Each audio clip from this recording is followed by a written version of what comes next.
Welcome, everyone, to our second McDougall Global Perspectives lecture series. This afternoon, we're very pleased to have with us Dr. Myint Zan, who is a visiting McDougall professor with us this semester. Some of you, I believe, are in his class. He's teaching international human rights here at the law school. Dr. Zan is currently an associate professor of law at the School of Law of Multimedia University. He earned his Bachelor of Arts degree and his Bachelor of Laws degree from Rangoon University in Burma. He's also earned several graduate degrees after that. He earned a Master of Laws degree from the University of Michigan. He's earned a Master's of International Law from the Australian National University. And in addition, he also is a Doctor of Philosophy, where he received his degree from Griffith University in Australia.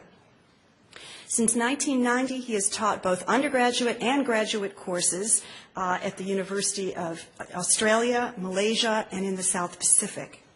His subjects include international law, human rights law, international trade and commercial law, and law and society, in addition to a number of other courses. Dr. Zan has published over 90 articles and reviews chapters of books and other papers in academic journals that include the American Journal of Legal History, the Annual Survey of Malaysian Law, the Asian Defense Journal, the Asian Journal of International Law, and the Columbia Journal of Asian Law. He takes pride in the fact that he has not only published in the law journals, but also in top-tier journals dealing with cross-cultural issues and studies of religion, literature, and philosophy. We are truly lucky to have him here. He also is a frequent public commentator on international events and issues where he writes about international law and human rights. And he's published these papers throughout Australia, throughout Asia, including Indonesia, Taiwan, South Korea, the Philippines, and also in France, Jordan, and Zambia. His lecture today is entitled The UN Security Council Jurisprudence, Power Politics Still Trumps Inchoate Trend Toward Just Governance. Please extend a warm welcome to Dr. Zan. Thank you.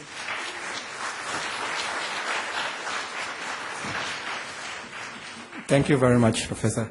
I would like to express my thanks to West Virginia University College of Law for the visiting position and also for inviting me to give the talk. Thank you very much. My topic today is about, it was a longer title. Last night I was about to retain the other longer titles, but basically I think a shorter title would be perhaps more appropriate. And basically I will explain, delimit the topic for the purpose of, do I press it here? Or do I press it here? Okay, that's better. So basically I will delimit the topic. What is democratic or just governance?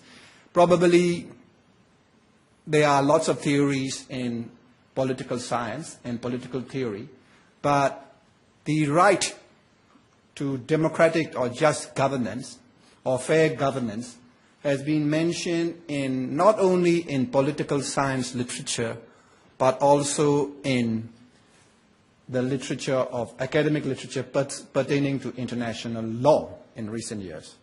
And one of them, for a few of them, you can, only for a selected few, I am giving you about 3 here, is a book by Professor Fernando Tison entitled Philosophy of International Law. He is, I think, a professor at Arizona State University. About 16 years ago, I published a review in the Journal of Malaysian and Comparative Law of another of his books called Humanitarian Intervention and Inquiry into Law and Morality. Other articles are published in the American Journal of International Law, and even the 6th Secretary General of the United Nations, Boutros Ghali, who was Secretary General from 1992 to 1996, have also maintained or argue about the right of democratic or fair governance within a nation state in international law. you can also see that not only in academic literature, but also in United Nations verbal practice, at least in verbal practice, the head of states meeting in 2005, so-called Millennium Plus 5 Summit, have stated about, among others, have proposed about responsibility to protect. That is, when a state, when massive violations of human rights like war crimes or crimes against humanity occurred within the borders of a nation state, the United Nations have, with the approval of the Security Council or at least of the General Assembly, some sort of intervention can be made. This is probably not, at least in theory, at least in verbal state practice, this is not possible 10 or 20 years ago, but they remain platitudes. I think, among other, after 2005, the test became especially relevant, or at least in my view, at least partially relevant, in the case of Burma in 2008, when there was a Nargis cyclone, when about 120,000 people roughly died, half of the tsunami disaster which occurred in December 2004. And there was debate as a few American, I think, ships were there outside of Burma's territorial waters to deliver food and aid supplies. But the Burmese government never gave permission, so the American and other international ships, I think, a few ships to deliver food and other supplies have to withdraw. So this is not, we are not talking about military intervention at all. This is just a relatively humanitarian mission of supplying food and basic provisions cannot take place because of sovereignty. Today, after this class at 5:30, I'll continue about the concept of sovereignty as a constraint in implementing human rights. But basically, what I'm trying to highlight before I go to the Security Council resolutions in particular is to say that I'm trying to explain or justify the use of my term platitudes. They are platitudes. They are say, oh, it looks very nice on paper. You know, we heads of state says that if there are massive violations of human rights, there is a responsibility to protect. But basically, I do not find any concrete implementation in the past 4 years since the Millennium Summit took place about the implementation of this hoary principle of responsibility to protect. Now, I will delimit the topic after the preliminary comments on 3 countries. That's why basically, and also before I explain the countries and also the resolutions or the failed draft resolutions within the Security Council regarding those resolutions, I would like to also delimit the topic or genre of what is human rights violations or what is democratic governance, basically. I would not cover such issues like prima facie genocide. For example, the Rwandan genocide, which occurred between 1994 July, April and 1994 July. Within 100 days, about 800,000 people or even 1 million people were killed, mainly by the use of machete. And about crimes against humanity, where even genocide charges were made, even though it's less, the casualties were less, if I have to put it that way. But the topic is general non-adherence to or ignoring or violently suppressing the democratic will of the people by certain regimes of governments. So I know it is a subjective consideration, but basically my view is that all the resolutions or draft resolutions pertaining to 3 countries, and that is Haiti in the 1993 to 1994 period, and Burma in 2007, and Zimbabwe in 2008, bad as those governments are, were and are. And regrettable of those human rights violations are, it doesn't reach the level of genocide or massive crimes against humanity which apparently occurred in Rwanda and former Yugoslavia in the 90s. I know it is a subjective element, but I will restrict the resolutions of the Security Council to I should not say resolution, I should say draft resolutions at times, because not all the resolutions which were put forward by the Security Council passed. Briefly, for those few students who are not in my class, and bear with me, if the UN Security Council is composed of 15 countries, and there are 5 permanent members, and for a resolution to pass, you need 2/3 majority, so it's nine countries must vote for a resolution.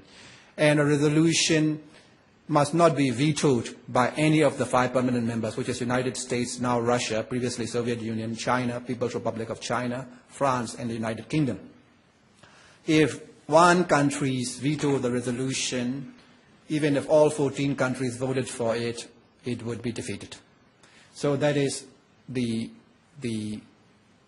mechanics of the resolution. And generally speaking, at least those resolutions taken under Chapter 7 of the United Nations Charter, which is regarding international peace and security, threats to the peace, breaches of the peace, acts of aggression. That's the title of the chapter. If a resolution is taken under Chapter 7 of the United Nations Charter, it is considered binding. It is binding on all member states, at least. Right? So the resolutions which were adopted was regarding Haiti. I suppose Haiti is in the Caribbean, comparatively, geographically fairly close to the United States, and the coup against now former President Aristide. And basically, it was an overthrow of a allegedly democratically or legitimately elected government by the military junta. And Burma in 2007, in the aftermath of the short-lived and failed Saffron Revolution, I think some of you might have seen it, it's very recent, on the television, and even Barbara Bush, right, the former First Lady, wrote an article in the Wall Street Journal about that, and Zimbabwe in 2008. In those 3 countries, with the exception of Haiti, there were no resolutions in the crisis in Burma and Zimbabwe. But there were resolutions regarding Haiti in 1993, especially 1994. And not only that, in regard to Haiti, even though the situations were comparable, I do not say identical or even very, very similar, the resolution on Haiti was even adopted under Chapter 7 of the United Nations Charter. Chapter 7 of the United Nations Charter authorized is only when there is a threat to the peace, breaches of the peace, and acts of aggression. As far as we know, Haiti did not invade any other country. The nearest neighbor is the Dominican Republic. And also it did not, as I explained, arguably cover, there were no mass genocide or even extensive crimes against humanity, at least in the context of the time the resolution was adopted in all 3 countries, not in the same degree as Rwanda or former Yugoslavia. So basically, it contains issues of governance. At least part of the Security Council are concerned, and in the case of Haiti action in 1993, involved the military overthrow of so-called democratically elected government, when the United Nations Security Council used the term de facto authorities. I think it is very rare for a United Nations document to call its member states, the governments of member states, as de facto authorities. Even beyond that, they adopted the Security Council resolution under Chapter 7, that the military coup in Haiti and subsequent human rights violations in Haiti amounted to a threat to international peace and security, And therefore, the Security Council also imposed economic sanctions. Later on, I think the use of words and terms are very significant. The tenor or the tone of the resolutions become even stronger with the use of the word illegal de facto regime. As far as my research is concerned, the only other occasion in which the government of a member state is called a regime or illegal regime was in 1965 when then Rhodesia unilaterally announced itself independent from Britain and have a illegal, I wouldn't say illegal, quite racist minority regime. But that was the only time. I think probably the Taliban in Afghanistan in one of the Security Council resolutions was called illegal de facto regime.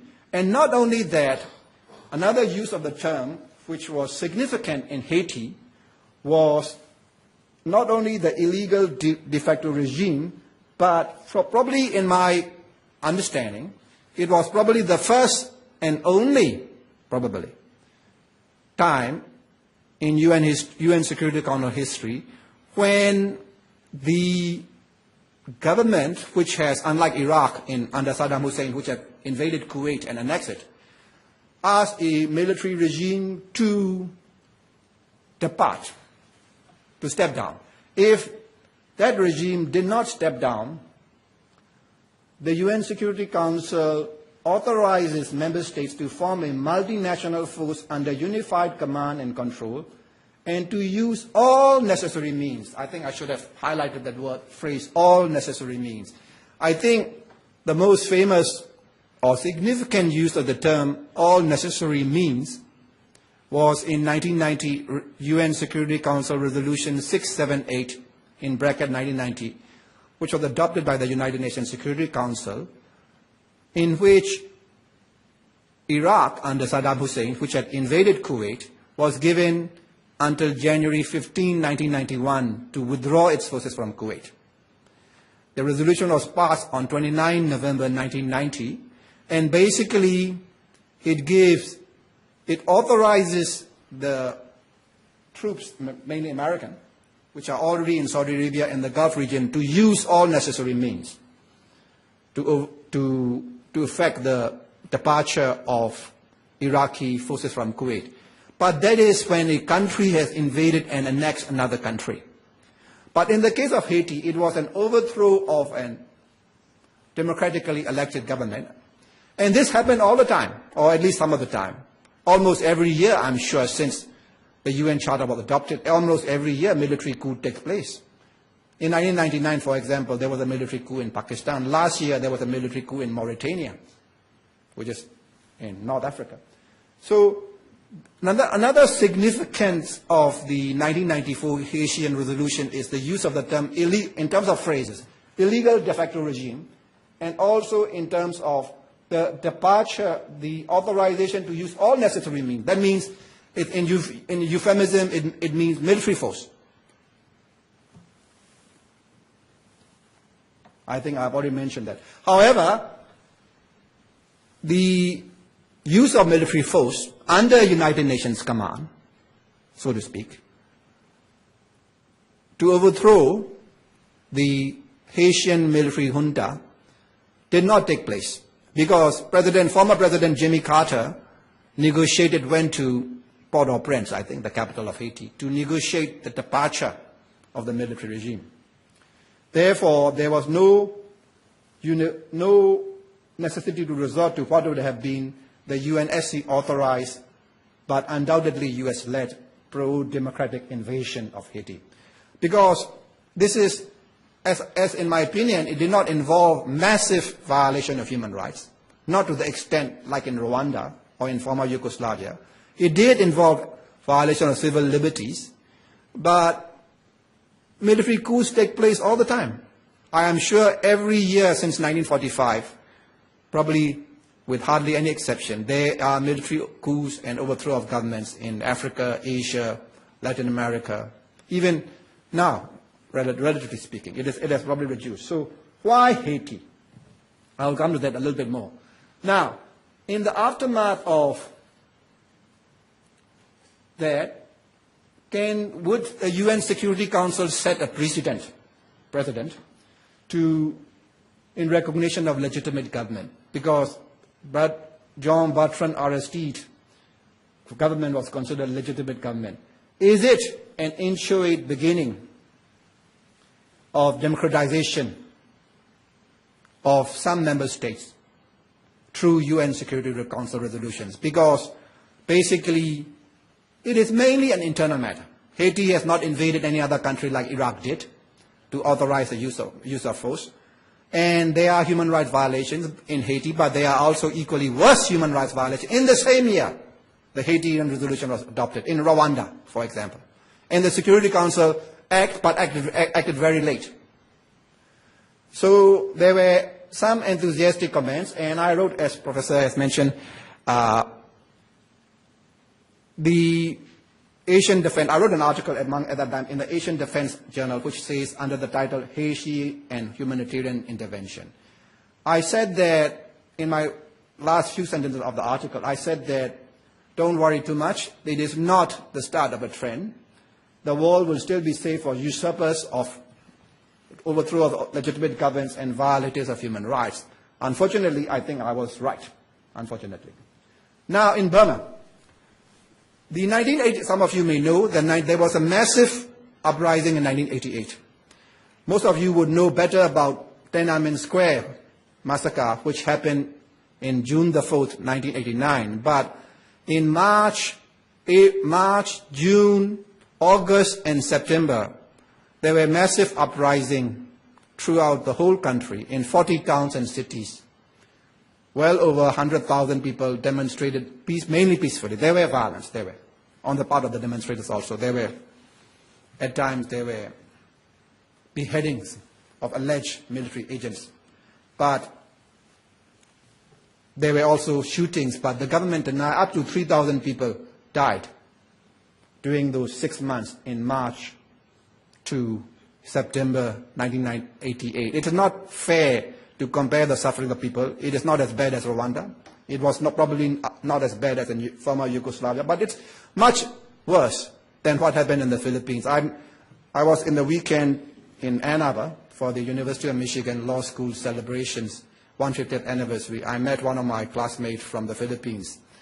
And I recall when I most recently met before this in 1997, he asked me, did people die in the 1988 uprising? I was flabbergasted by the question because the Filipino uprising occurred between February 22nd, 1986 and February 25, 1986.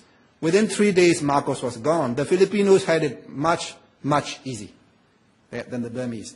Very few people died. There were, some of you may remember, old enough will remember, the image of a nun, Filipino nun, putting a flower on the barrel of a troop.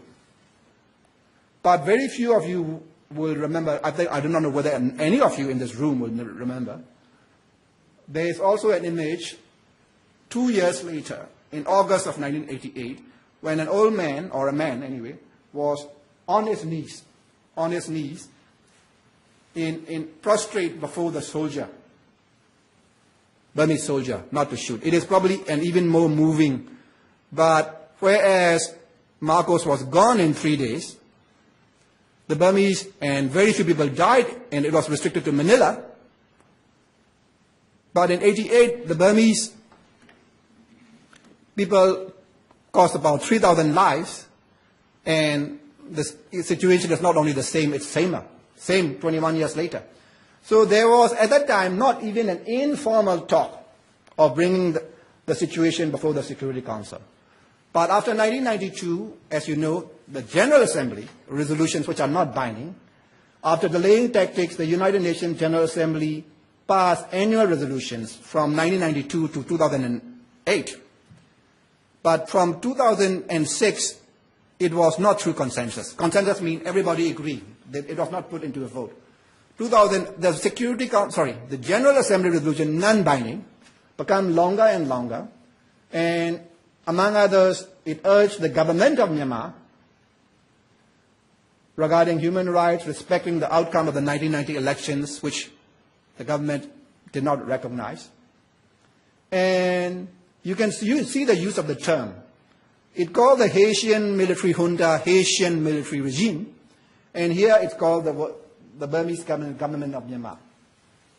I think I've already mentioned this.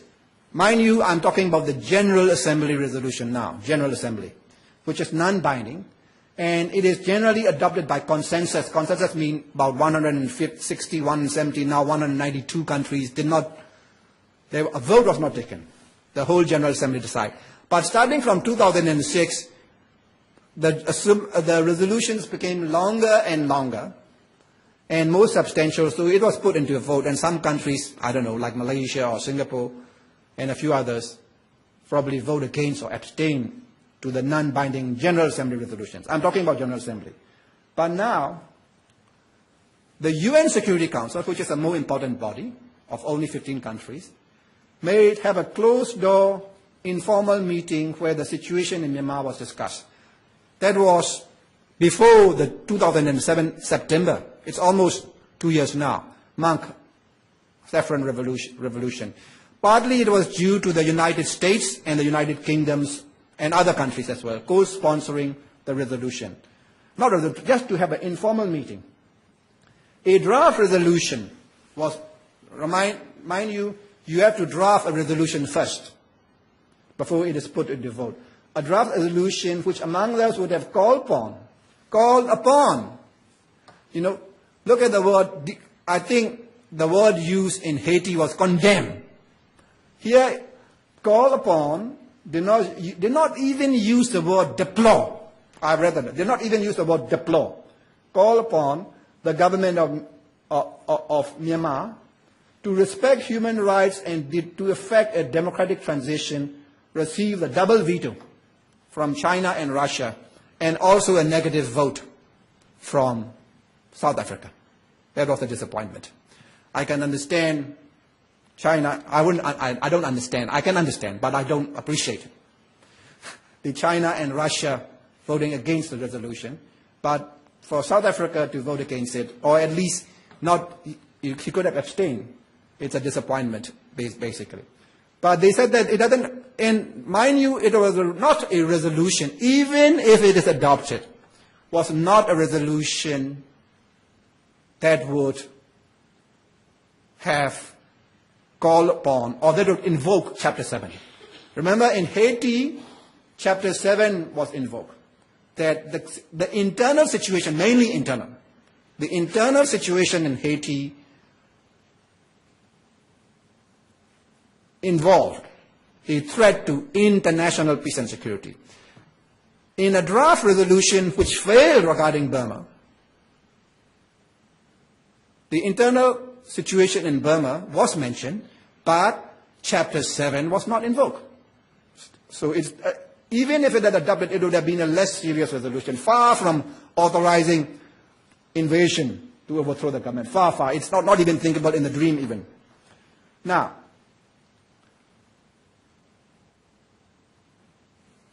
in September 2007, about 2 years ago, there was a monk uprising, very peaceful. Some of you may have remembered seeing it on CNN. But here CNN, I've been here about 3 weeks. It's very little show foreign news, mainly concerned about domestic American thing. I think you have to, but when I watch CNN in foreign hotels mainly, I don't have access to CNN in Malaysia where I work.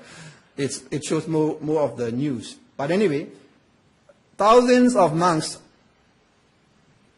in saffron robes peacefully demonstrated, carrying a few of them carrying pictures of the Buddha and chanting the Metta Sutta, which is, may all beings be happy, north, south, east, and west, all small, big.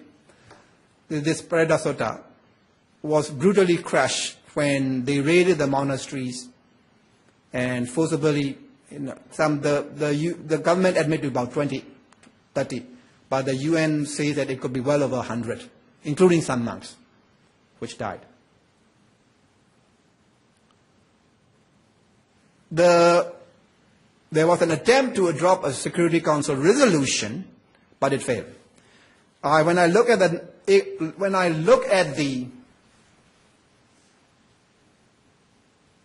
deliberations in the Security Council, the Chinese representative says that if the situation, I don't know whether it was now in October 2007 or earlier, but anyway, in either of the resolutions, the Chinese representative says that if the situation in Myanmar is a subject of a draft resolution, then the situation in all 192 countries will be subject to draft resolution. I am outraged, and also it's contemptibly laughable of the Chinese representative. I've written that in an article which should be published about now, the subject of this talk, in the Malayan Law Journal.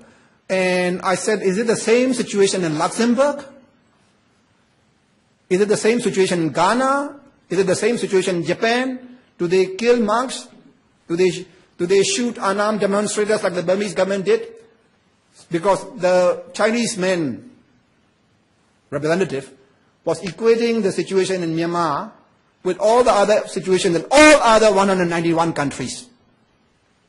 But anyway, a presidential statement was adopted. I think my research from the UN website says that it started sometime in 1994. That is, if the members of the Security Council were unable to obtain consensus, then a less binding, less formal, so to speak, statement by the President of the Security Council. The President of the Security Council rotates one every month, alphabetically, was issued.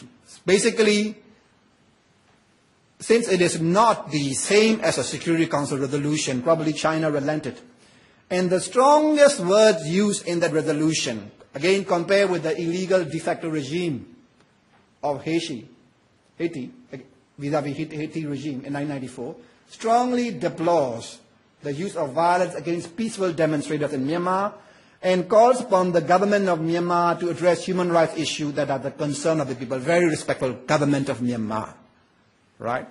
Haitian de facto military regime. Double standards is everywhere,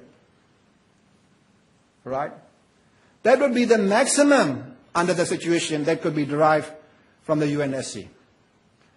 Also, I learned sometime in 2008 that the international legal luminaries, including Professor James Crawford, I just saw his 900-page book, The Creation of States in International Law, in the Law Library foyer.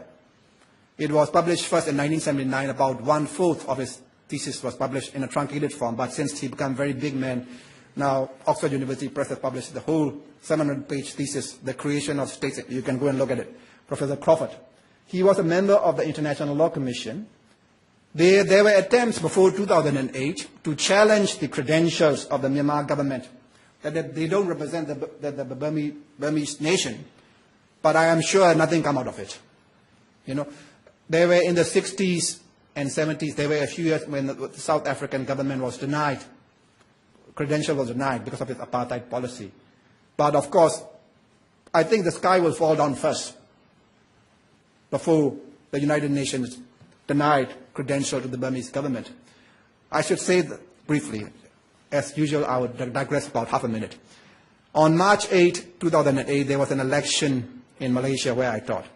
And since 1957, every election, the ruling government always won 2/3 majority. And I said around early March that the sun will explode first before the opposition comes to power in Malaysia.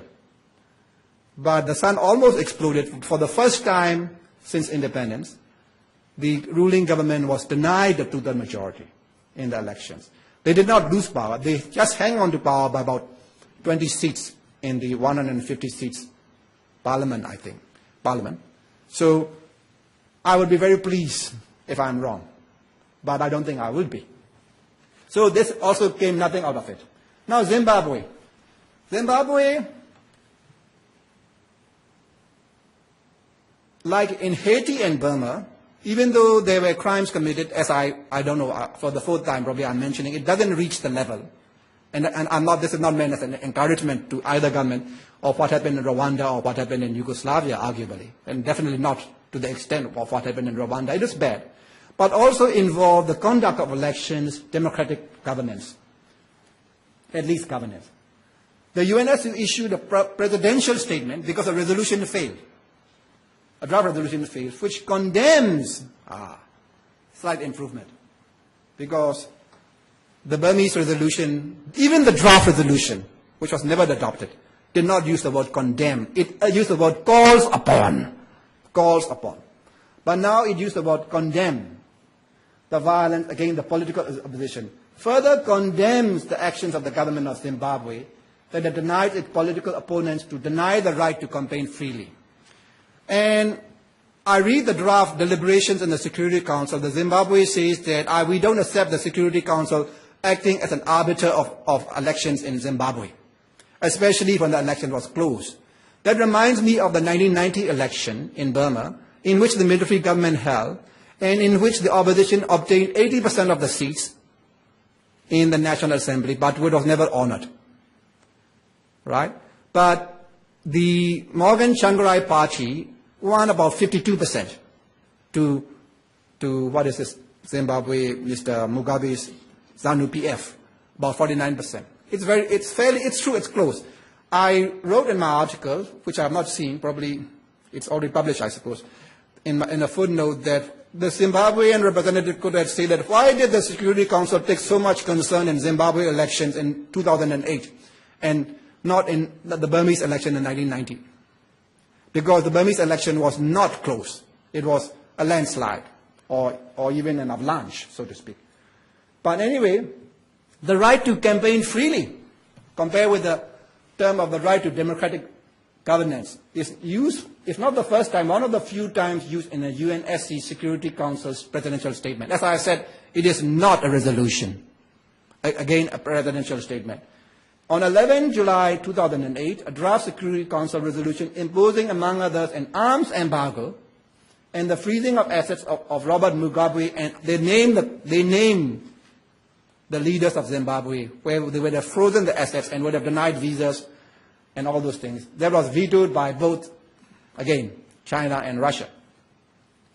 Now, if you compare the study of the UNSC actions or inactions in terms of not adopting the resolution, in Haiti, Burma, and Zimbabwe, to use the illegal de facto regime in Haiti, the government of Myanmar and the government of Zimbabwe, it is politics rather than regarding governance and that determine it. So I think the academic international law, starting from the 1990s, the emerging right to democratic governance in international law, and further limit to in United Nations practice, are optimistic. I think they are too optimistic or idealistic. I think it is true. It is true that all these three resolutions, draft resolutions or presidential statements, would not have been adopted in the Cold War era of 60s, 70s, and 80s. So in a sense, we can be grateful for small mercies, in the sense that there is improvement on that regard. Now, the question is, why authorize all necessary means against the illegal de facto regime in Haiti, where and even much softer resolutions against Burmese and Zimbabwean regimes failed to be adopted in the UNSC? Going back to the past, in 1968, the late Professor Myint S. McDougall and his co-author, Professor Michael Reisman, who is still in Columbia Law School, wrote an article about Rhodesia and the United Nations, the lawfulness of international concern, because the United Nations Security Council imposed economic sanctions against the white minority racist regime within 24 hours after the unilateral declaration of independence. When I looked, I was surprised. The Soviet Union abstained. The Soviet Union abstained in the resolution. United States, France, and others. That was in 1965, November.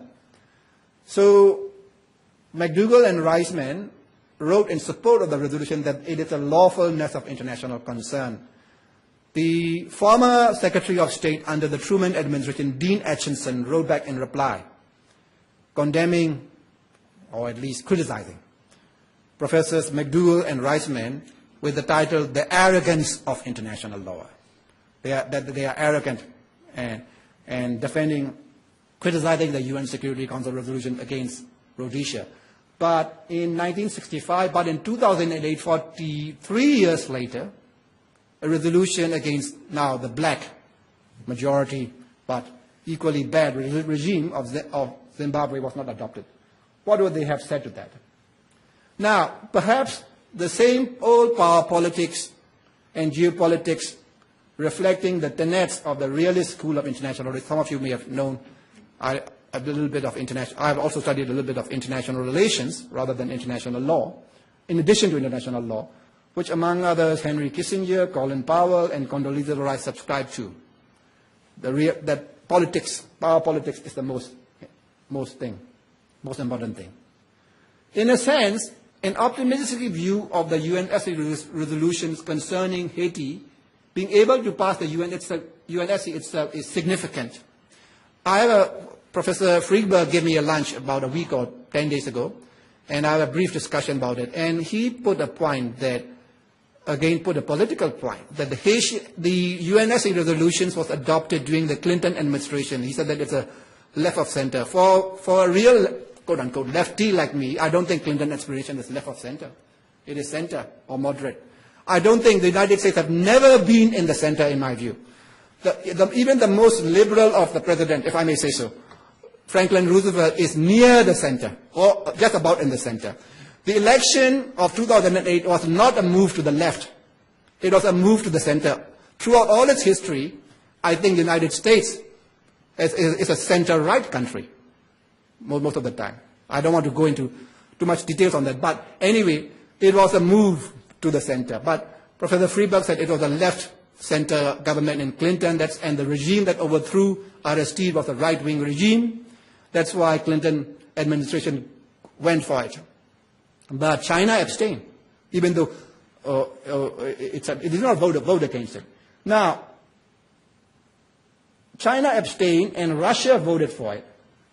Why? Granted that the U.S. interest can be explained that Haiti belongs, or had belonged, to the traditional sphere of influence of the United States, and the Russian affirmative vote and the Chinese abstention for the Haitian resolution may be due to the fact that the Cold War has just ended in 1991, and what then U.S. President George H.W. Bush termed the New World Order was touted, and the Russian and Chinese governments were not as antagonistic as before to the United States. There was a little bit of, even before the Soviet Union collapsed, the Gulf War resolutions were able to be adopted because under Gorbachev, Soviet foreign policy have liberalized a bit. But in the early 1990s, the resolutions that were vetoed by China and Russia in 2007 and 2008 respectively in relation to Burma and Zimbabwe would certainly have been vetoed by them if they had voted upon. Basically, they would have vetoed it in the 1990s, regardless of the time, because it is, what I'm saying is that probably after 1990, there was an era of cooperation in the Security Council. Many resolutions were adopted, less use of veto by both the United States and the Soviet Union, and subsequently by Russia. There was an era of more cooperation. So, but even in the era of cooperation, even if it happened in the 1990s, I'm sure that the Chinese and the Soviet or the Russian government would have vetoed the resolution. On the other hand, the 1988 uprising was much more brutally crushed than the 2000 uprising. I have said that it is not fair to compare the sufferings of people, even though in this situation is the suffering of the same people in different times. But forget the presidential statement. There was not even an informal talk of bringing the issue of the crushing of the 1988 uprising before the Security Council. There would not have been informal discussion. There would not have been presidential statements. So there is a slight improvement. There is one or two, and Haiti is probably the only significant one, about the Security Council taking internal governance situation into account in its deliberations. Therefore, perhaps academics and UN officials, including Boutros Boutros-Ghali and other Secretary General, who in line with their official position enthuse or emote almost, enthuse was a better word. Democratization in international law cannot possibly take much comfort or support from actual UN Security Council politics and practice generally to governance and democratizing issues. It is not the same old power politics, but power and regional politics still play a significant role. The thing is, in the 70s and 80s, a Haitian resolution of 1994 July, where if you don't remove yourself, step down from power, multinational force may be sent to overthrow you, even though you have not invaded Dominican Republic. You cannot, Haiti, the nearest neighbor of Haiti is Dominican Republic, will not be adopted in the 70s and 80s. It was adopted. So my question, and I want to digress a bit one more time before, I think 2 or 3 more slides at most, before I conclude. We would have time for discussion, is to, I'm remembering when I just went back to Ann Arbor for the Michigan Law School 100th celebrations, and there were a discussion of deans. 4 deans who were alive have a discussion. The dean who recently expired was Professor Frank Allen. He taught us criminal law. And when I took the course criminal law, there are a few things which I remember. One of them briefly is that his off-the-cuff comment about Harvard Law School, and somewhat slightly derogatory comment, a joke about, and the Michigan Law School students clapped. Even though he graduated from Harvard, I forgot the exact joke. I was told that he'd make the joke or reference to Harvard Law School every year. That is one thing, but never mind. I think Harvard and Michigan were competitors. The second thing is when you talk about Regina versus Dudley and Stevenson. Some of you have taken criminal law, you will remember that. The 17-year-old boy was killed in a lifeboat and they drank his blood. And they later boasted it and about the murder. And Professor Allen says that he almost make a shout, "Why, Parker? Why did they choose the weakest and the youngest to be killed?" And the case of kind of, why Parker? I want to ask, why Haiti? Why only Haiti? Why not other countries? But I think I've tried to explain that, why only Haiti? But you can even ask, why even Haiti? In a sense, it is significant that Haiti was subject to that much resolution and that much so-called concern by the Security Council. So, looking at the trend, even though there was 1 or 2 significant developments regarding Haiti being the most significant, it is both naive and optimistic to claim that democratization and governance issues have become an issue of focus and non-partisan geopolitics-free concern of the United Nations Security Council. And this is my last slide. I will conclude in about 2 minutes now, or 3 minutes. Professor Julius Stone is an international scholar.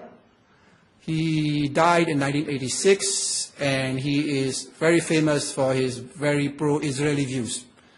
When I met him, I said that I had long been an admirer of you, but I was afraid to mention that I disagree with your views regarding Israel. Even though I disagree with him, one of the books is that, in fact, of Law and Nation should be in italics also. I hope the assignment is due today in my human rights class. I hope you have followed my guidelines regarding italics of books, and it should have been of Law and Nation should also be in italics.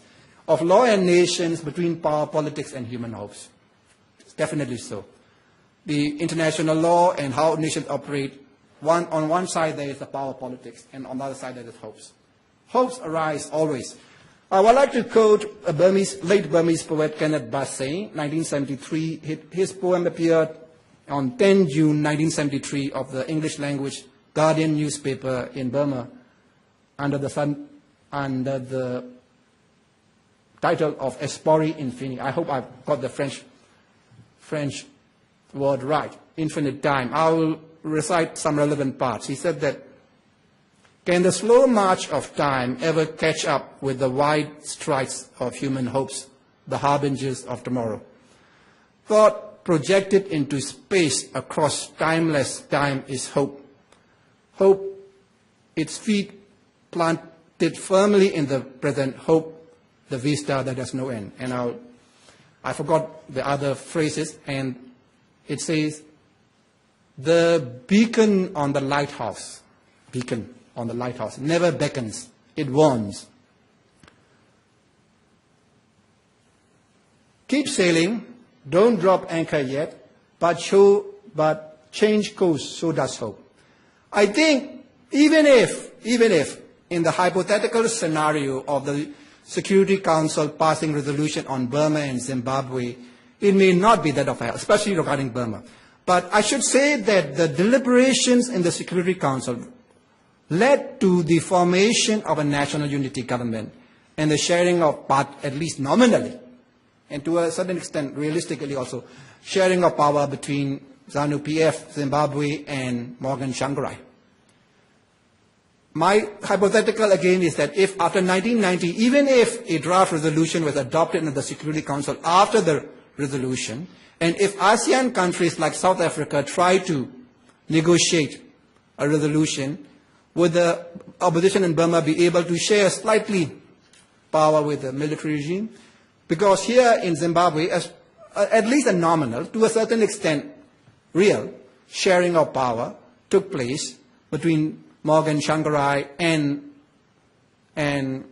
Robert Mugabe, as partially attributable to the UN Security Council efforts, partly attributable to the efforts of neighboring countries like South Africa and Zimbabwe. But in Burma, it never took place. It never took place. The same situation happened in Nicaragua. Just now I saw Oliver North on the television 3 hours ago. It revives bad memories. Because it says that the Nicaraguan democratic resistance, a bunch of thugs, the Contras were a bunch of thugs, which tried to overthrow, yes, not an imperfect government, but I think the Sandinistas were not half as bad as either Burma, I don't know about Haiti, or Zimbabwe. The Burmese regime, I can assure you, is much worse than the Sandinistas, which has been villainized by Reagan, the devil in sunglasses, right? I don't know, but anyway, but anyway, that's the situation. So, in case of Burma, the Security Council is not the proper place to raise your hopes or to look into it. I do not know what else can be done, but in the case of Burma, and probably in the case of quite a few other countries, the Security Council is not a place to revert to for the various people's hopes for better governance. Thank you.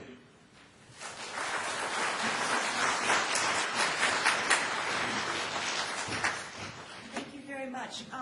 Questions?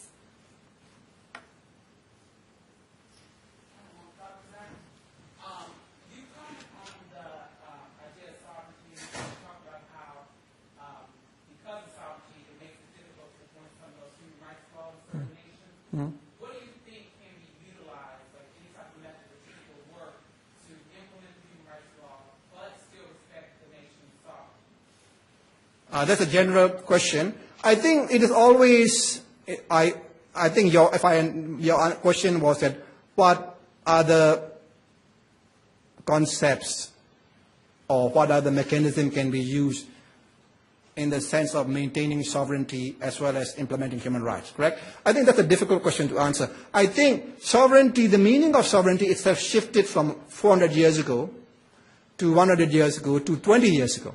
I think 300 years ago, when Jean Baudin, the political philosopher, just wrote sovereignty, I think it means a ruler is the sovereignty of the ruler, mainly. A ruler can do whatever it wants within its own state, and it is none of the business of other countries. But even as late as 19th century, the concept of sovereignty make a slight dent, at least in a certain situation. The concept of humanitarian intervention allegedly arose as early as the 19th century when Oppenheim, in his first book on international law, first published in 1912, argues that when a state treats its own national in a way that shocks the conscience of mankind, intervention in the name of humanity is permissible. So it is interesting. I think, at least in theory, even the Chinese government and others government on paper verbal state practice, announced that genocide, if you commit genocide, mass killings, you cannot justify it on grounds of sovereignty. UN Secretary General, former UN Secretary General Kofi Annan, in 1999, in a speech to the General Assembly of the United Nations, states that sovereignty is no longer absolute. It is not a veneer or a shield, I should say, shield to guide countries from criticism. And when a state commits genocide, sovereignty should no longer be held. But basically, I remember one of the first countries which protested was North Korea. North Korea says that sovereignty is absolute. Whatever it does, even amount to genocide, is none of the business. I think, if I recall correctly, Singapore made the argument in 1979 when the Khmer Rouge was overthrown by the Vietnamese forces. The Khmer Rouge killed about 1/4 of the population, caused to kill within less than 3 years of its rule. And at least after the result of Vietnamese intervention, the killing stopped or reduced. But it says, Singapore says that it is no longer the thing. But I think, I mentioned the Millennium Summit about, responsibility project. I think in theory as well as in practice in the past 20 years, there has been a less rigid interpretation of sovereignty even by so-called conservative or authoritarian governments. There is a recognition that sovereignty is no longer absolute for defense. I think the consensus reached, at least on paper, about responsibility to protect at the Millennium Summit indicates that sovereignty is no longer used. I think it is, of course, there can be real argument about sovereignty issues. I think the United States action in Nicaragua, especially under the Reagan administration, is a violation of sovereignty. And this is not only said by me, a majority of the International Court of Justice said it. My question is, why Nicaragua? Of course, Burma is very far from the United States. Of course, that's obvious. But I think, to answer your question, I think governments will continue to use the issue of sovereignty. And some actions, like the United States action in Nicaragua, like United States action in Grenada, like the Soviet action in Afghanistan, is a breach of the nation's sovereignty. But the United States trying to deliver some goods and food provisions in the Nagi storm when they did not enter the territorial waters, it's a respect for sovereignty. But I don't know whether this is a good thing or bad thing. But I think, basically, to answer your question, I do not know of any other concept in relation to sovereignty. This has always been a tension between sovereignty and human rights issues. And we have to go case by case in analyzing or determining whether sovereignty has been breached. Okay?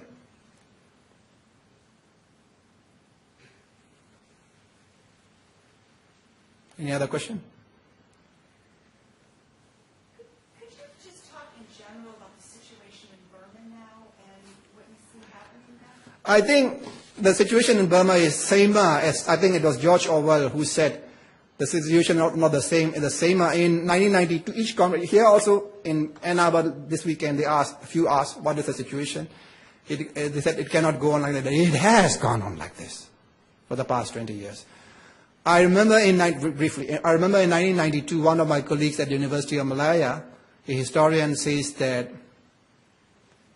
the regime would not last beyond 2000. It is now 2009. And in 1992, a Burma expert, Professor Joseph Silverstein of Rutgers University, says that I heard it on BBC, 1992 may be the last year of the SLOC regime. And in 1994, I met him and I challenged him. He said, okay, next time you will see. So, I was wrong. I think the situation is bad, is not hopeful. The government, the United States drew up a constitution between July of 1787, and I will attend the lecture on 17 September. Last time I forgot about the Palestinian lecture. And it took 2 months. The Burmese constitution, so-called Burmese, drafting process started on 23 June 1992, when the government says that after the 2 years after the election, they said this election is not not for handing about this election for a constituent assembly. And basically, only 10% of the so-called national convention were those elected. Up to 80%, maybe up to 70%, and later on up to 80% of those national conventions are handpicked. And they go through meetings over 16 years, with sometimes 5 or 6 years there were no national convention. Basically, they adopted the constitution in 2008, and this would have been the longest constitution drafting process in the world, 16 and a half years, roughly, about 16 years. It was adopted in a referendum in May 2008, in the immediate aftermath of the Nargis storm or cyclone, and it reached 93%, so-called 93% approval. The Constitution says that the president must be a military man. He didn't say it openly. The commander-in-chief can take over from the president anytime. Later on, they changed that. The National Security Council, which consists of at least 7 military men, can hand over the power to the president. 25% of both the upper house and the lower house will be appointed by the military. The military can take over any time if 7 out of 11 national security members approve it, and the army can do whatever they can without any supervision. And if you want to change the constitution, 75% plus 1 of the 2 assemblies, upper house and lower house, must approve it, and more than half of the eligible voters, not those voting, must approve it in the referendum. So including the constitutional amendment is done. So to be frank, I would prefer the current de facto arrangement where the military junta openly rules. Some say that, including Jim Webb, who went there to Burma, the senator, says that there must be participation. I think they are barking at the wrong tree. The election and the constitution is intended to consolidate the power of the regime. And to say that fair and free election is an internal, to use a Marxist term, internal contradiction in itself. Because whatever the outcome of the election, and the opposition won't win 75%, definitely. There will be intimidation, there will be government. They won't, I'm not sure in the 1990 election the opposition win 80% of the seats. I don't think this will be repeated under the conditions. And some say that it will take years and maybe 2 or 3 more elections before this can be eased out. But I'm very, very pessimistic. And I have never been disappointed in my pessimism. For once, I hope I will be wrong. Okay. Yes.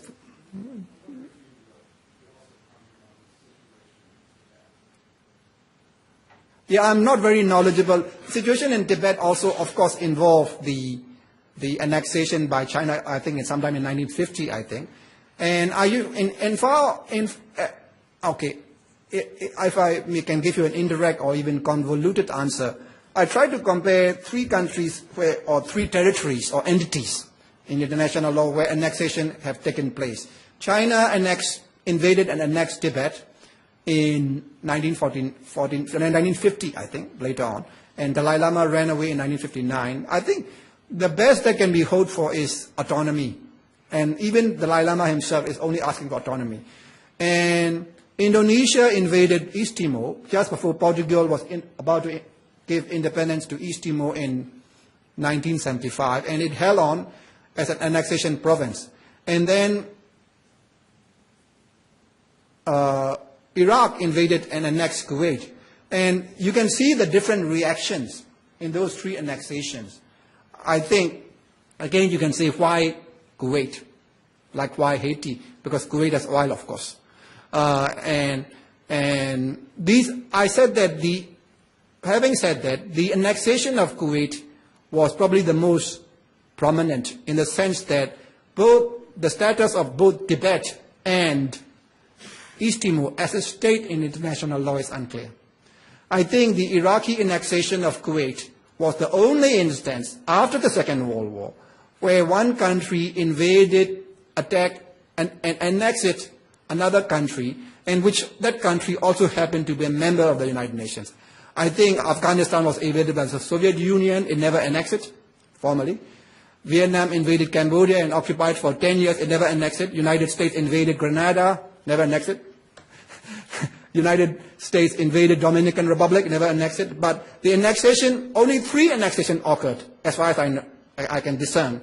One is Tibet by China in 1950s, Eastern Timor by Indonesia in 1975. The UN Security General Assembly passed a resolution not recognizing the annexation. I do not know whether Security Council passed a resolution not recognizing the annexation of East Timor by Indonesia, but even if it is, it doesn't threaten democratic invasion like it did in Haiti, basically. So I think the situation of Tibet is probably also not very good in the sense that the best that you can hope for is autonomy. And the revert back to the status quo of 1950, I don't know whether it's a state or not, I think is very unlikely.